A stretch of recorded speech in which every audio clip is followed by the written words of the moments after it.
न बुद्धिभेदं जनयेत् अज्ञानां कर्मसङ्गिनां जोषयेत् सर्वकर्माणि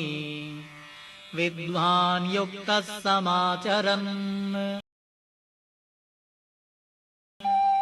प्रकृते क्रियमाणानि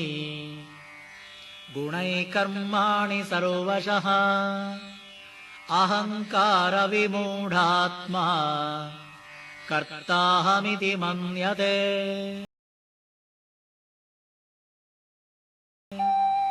तत्त्ववित्तु महाबाहो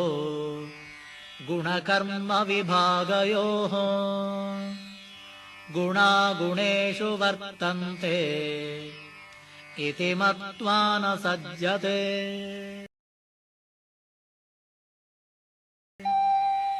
प्रकृतेर्गुणसम्मूढाः सज्जन्ते गुणकर्मसु तान् कृत्स्नविदो मन्दा कृत्स्नविन्न विचालयेत्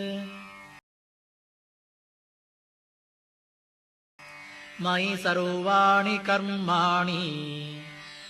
सन्न्यस्याध्यात्मचेतसा निराशीर्निर्ममो भूत्वा युध्यस्व विगतज्वरः।